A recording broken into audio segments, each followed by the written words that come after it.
So ayan, mga ka-e-bike, konting tutorial lang, or kung hindi nyo man alam, share ko na rin. Kung alam nyo naman, okay lang din.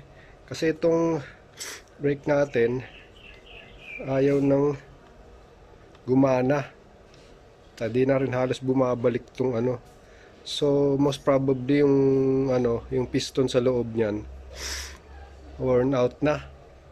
So tatry kong kalasin siya ngayon. Share ko sa inyo yung pagkalas ko. Tapos hahanapan ko kung ano, kasi generic ito China na dual pan disc na brake master. Generic lang to, hindi ko alam kung may magkakasyang repair kit. So susubukan ko na lang.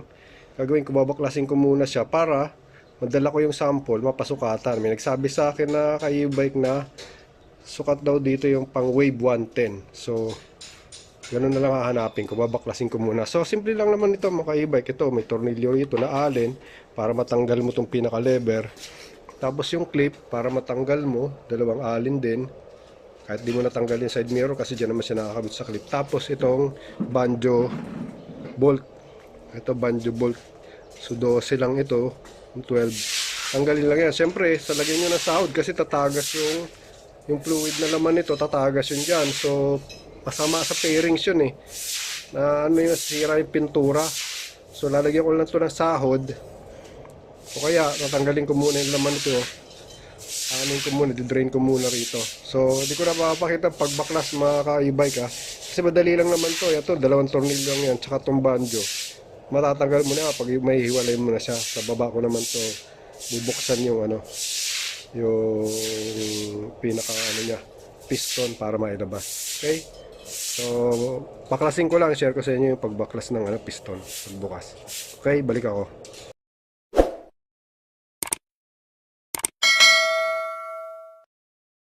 So ayan na mga ka-e-bike, tinanggal ko na rin yung takip. Tapos tinapon ko na yung fluid. So hindi ko na siya ni-recycle kasi medyo madumi na rin malabo na. So ito mga ka-e-bike, ayan. Ito yung dito yung piston. Repair kit ang ang pinapalit dito. So ito yung boot, rubber grommet sa labas. Meron yan sa diyang ayan yung clip sa loob. Yan medyo special tools kasi kailangan dyan kung nakikita nyo. Meron siyang meron siya dyang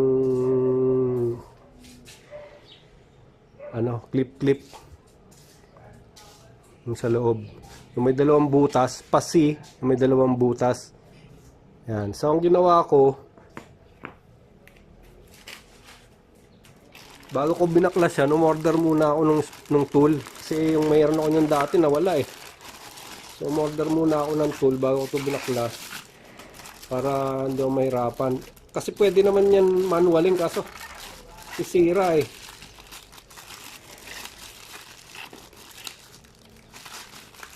Ito. Yan, dalawang mura lang naman to. Kaya dalawa na in-order ko. Isang diretso.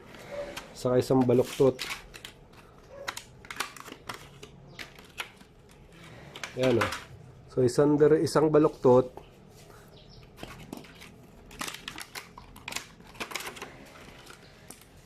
Saka isang diretso. Yan. So ito, dalawang klase kasi ito Isang clip na ito, open ito. Pag pinisil mo, sumasara. Kasi nakaganon yung clip Pag pinisil mo, sasara siya, luluwag, matatanggal mo. Meron naman isa nito, nakasaradong ganyan. Pag pinisil mo, bumubuka naman itong ulo niya. Bumubuka na, yung ganyan. Sa mga external yun, usually, bubuka naman siya. Para kunyari, ito yung pinaka-bolt na nakiklipan niya. Pag pinindot mo to, bubuka siya, matatanggal mo na. So, parehas lang na yung purpose. Kaya lang ito, since open type ito binili ko, ito para di kasi ako sigurado para sigurado na rin magagamit pa rin naman to sa iba yan. Ito hindi pala pwede rito yung balaktot, bumabangga. So buti na lang umorder din ako noong diretso. Yan. So at least mas madali-dali. Yan. Kaya lang hindi ko makita, kailangan ko ng teleskopyo. Balikan ko kayo mga ka-e-bike. Wala ako salamin.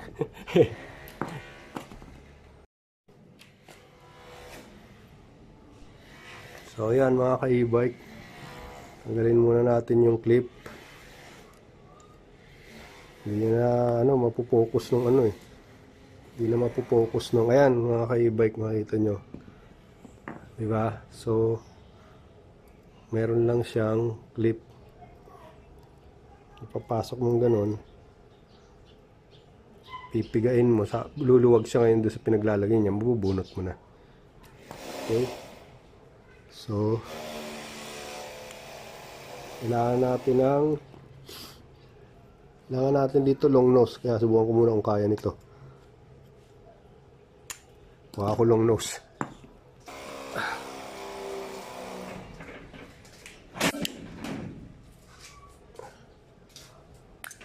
Ayan, mga ka-e-bike.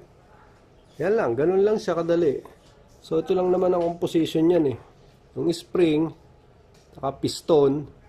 Yung piston niya, so most probably ang duda ko, worn out na itong rubber niya, yung pinaka o-ring.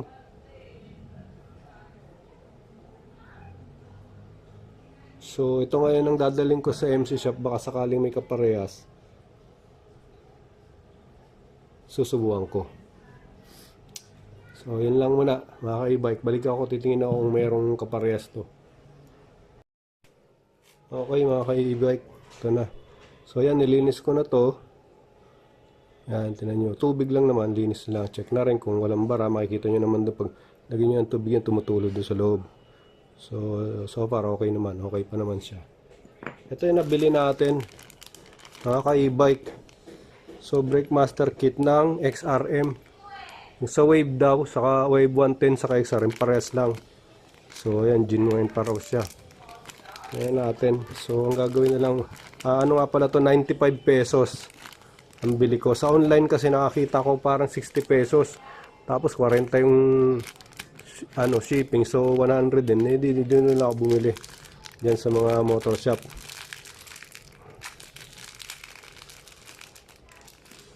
So check natin. Kompleto siya. Meron na rin siyang bagong clip. Kaya lang, tinan mo, napansin ko rito, maliit yung spring niya kumpara dito sa original natin.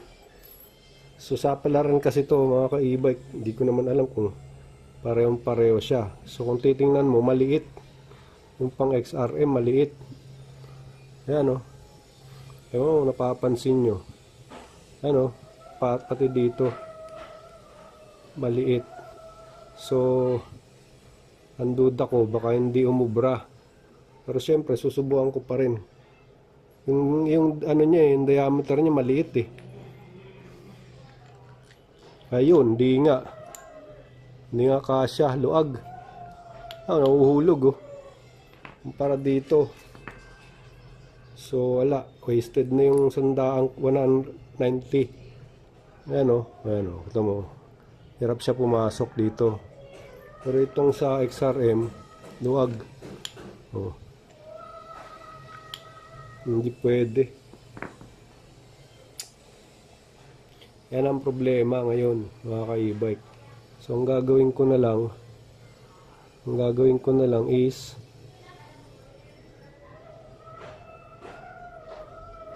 lilinisin. Kaya lang ang problema kasi dito, itong goma worn out na pati yung spring maliit diameter.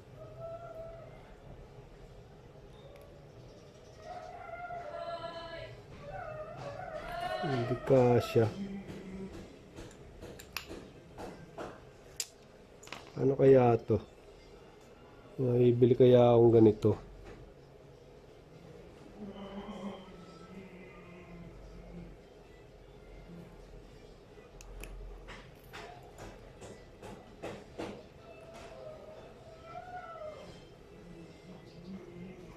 Maliit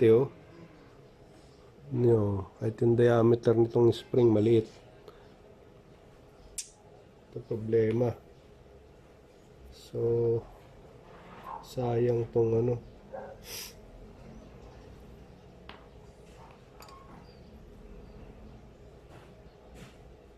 pati itong boot niya Ay, tumbot niya pareho. Hmm.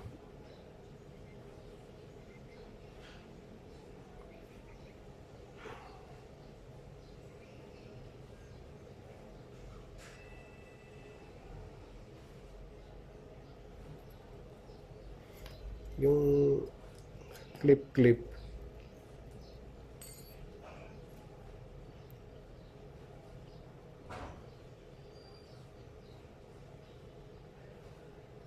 Yung clip pareho.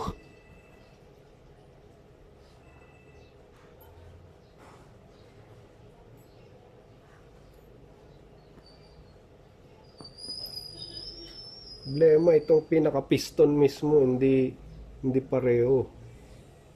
Yung spring o obra magagamit ko. Ito ang problema, itong pinaka ano eh.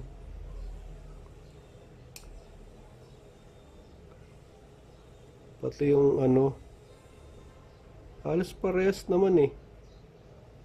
Maliit. Saka para maiksi. Hindi, parehas lang. Parehas na parehas yung piston mismo eh. Yung goma lang ang hindi.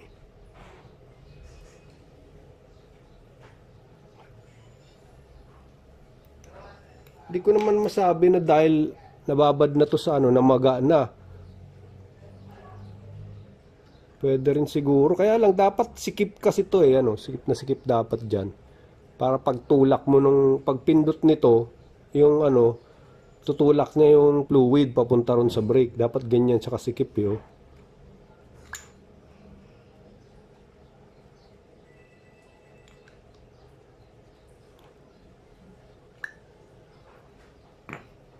Eh, ito luag eh. Ano, luag. So, hindi niya, pag ganyan luag eh, pag pindot mo yan, hindi niya maitutulak no. Tagas dito sa paligid. Hindi ko alam kung may nabibiling ganito lang.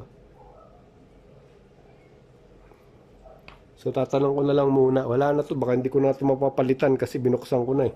Tanong ko na lang muna. So, ayan mga ka-e-bike, pinalitan. Ito ay pinalit. Buti na lang pinalitan kahit nabuksan na.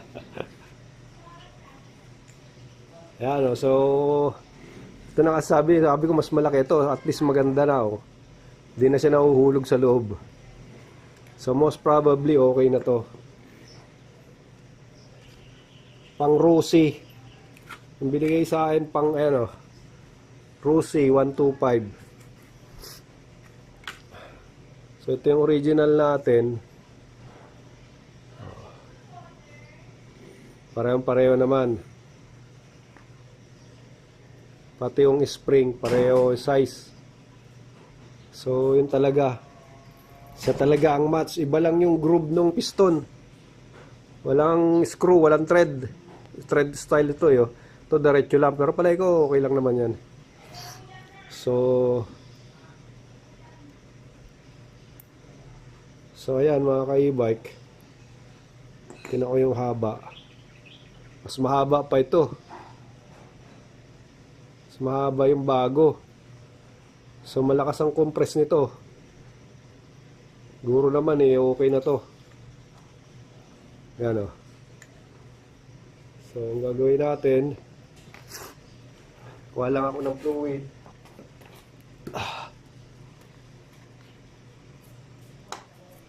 So standard lang naman, .3. Ito mas maganda, Preston.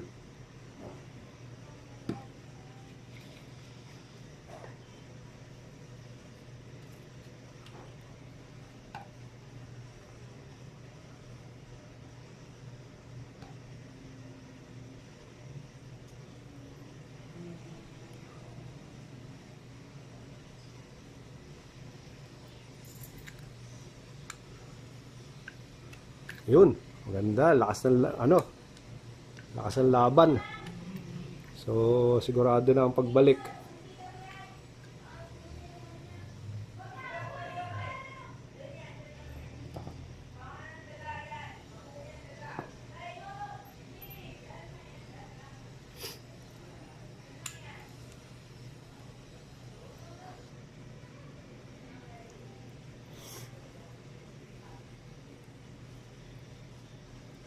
Mahirap kasi nito, yung pagbalik kasi lumalaban to. So ipipress mo ng gusto muna ito bago mo may kabit itong pinaka-pin niya kasi meron siyang kanal may kanal tong kinakapitan para mailagay mo.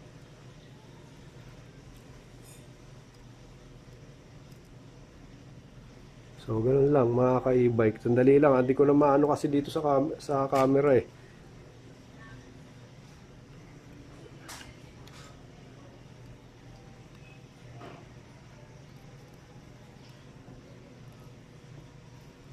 Yung original nito, walang washer. Yung binili ko meron. Siguro, subukan ko kung mas maganda siguro kung may washer para babangga dun sa ano.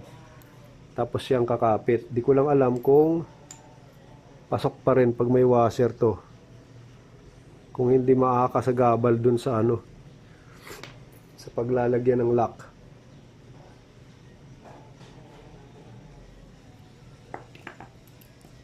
Para malaki yung lock ah.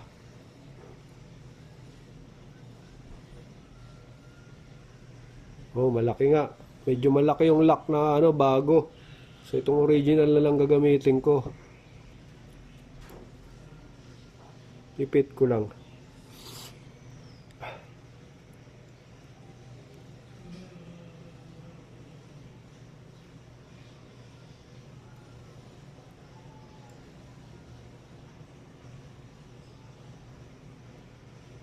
Okay, sige, mukhang di naman makakasagabal yung ano. Mukhang di naman makakasagabal yung mukhang di naman makakasagabal sa ano yung washer. Subukan ko ikabit yung washer.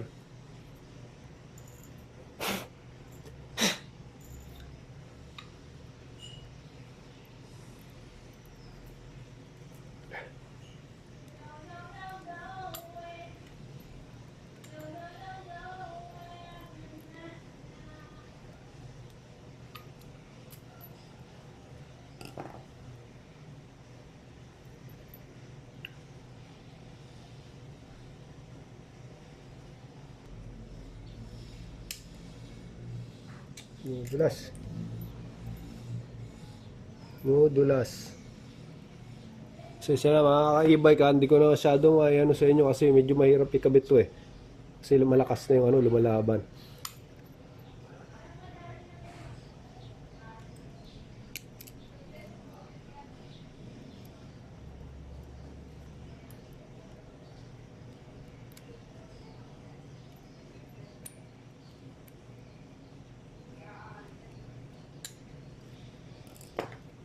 So yan, temporary na yan ako. Gagawin ko na lang yan, pupush ko na lang sa loob.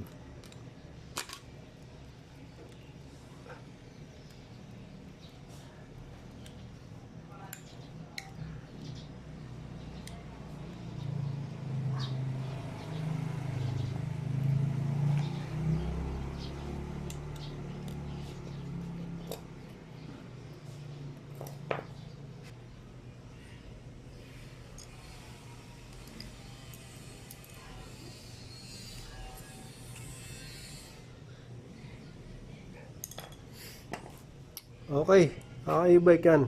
Pasensya na, hindi ko na nailagay sa ano sa camera kasi kailangan tulong ng kamay at paa. Pag naipasok mo na yan kasi pag naipasok mo yan siya medyo tagilid pa yan. So ang gagawin mo habang nakakapit siya, yung clip, ipitin mo tapos itutulak mo ng screwdriver yung kabila kasi medyo pag pinas mo nakatabingi eh. Ganun siya. Pagka ano, ipitin mo, tutulak mo yung banda rito sa ibabaw, tutulak mo ng screwdriver para magpantay. So ayan na siya. Ayan, lakas ng ano, lakas ng laban. So panalo na to. Ano naman eh, good to go na ito. So yan lang, iti-test ko lang. Tapos pagkakabit nito, alagay ng fluid. So i-bleed yung ano, i-bleed yung fluid para ano sa caliper para yung hangin eh mawala. Okay mga ka-e-bike, so ikakabit ko lang to. Hindi ko na papakita sa'yo pagkabit, madali lang naman paano tinanggal, ganun din. Tuwa lang kasi ano, sobrang lakas ng ano niya. I'm sure maganda na ulit ang buga nito sa caliper. Okay, so balik ko kayo, pakita ko sa inyo tapos bibilid tayo. Pala, huwag nyo yung kalimutan ibalik din yung cover. Tinutusok lang naman to ron para hindi pasukin siya ng tubig, hindi maiwasan kalawangin, ganun. Yan, may kasama naman cover yun sa repair kit. Pwede rin yung luma kung wala. Okay? So, sige. So, ayan mga ka-e-bike. Nalagyan ko na yan. Medyo na-late lang ako ng pag-video. Kaya kapansin nyo, pag nilagyan nyo ng fluid dyan, sa umpisa, ayan, makita mo may mga bula. Marami yan kanina eh. So, kakapindot ko dito, lalabas yan. Pero meron pa yung, kahit pag halos wala na dito, sa bote, minsan meron pa yan sa linya. So, kinakailangang i-bleed. I-bleed, ibig sabihin, palalabasin yung fluid dun sa linya, sa hose, para pati hangin lumabas. Okay, so, yan. Dito halos wala na eh. Kasi yung hangin dito sa piston lang yan, sa pinagkabitan natin, nandoon yung hangin. Lumabas na rito sa bote. Ayan meron pa konti-konti. Pero mamaya magbi-bleed tayo. Pero yan pa lang, may brake na yan. Kung papansinin nyo, yan tumitigil na. Pansin nyo. Tumitigil na siya. Pero medyo malalim. So, i-bleed ko pa rin yan. Yung bleeding naman, e-bike. Itong na to, itong bleeder na to, tanggalin nyo lang yung cover. May cover na goma yan eh. Lahat naman ng meron yan. So, luluwagan nyo lang to. May kasama kayo. Pag piga doon, lalabas yung fluid dito. So, pwede nyo sahurin ulit yon. Lalabas dito. Wala kasi ako yung hose eh. Lagay dyan ng hose yan, tapos sasahurin nyo yung fluid. Kasi malinis naman yung lalabas niya unless madumi na yung dati. Pwede nyo ibalik pero hindi ako nagbabalik lang. Kaya lang, sinasahod para hindi makalat. Wala akong pang pansahod ngayon, hose. So, i-bleed ko lang to.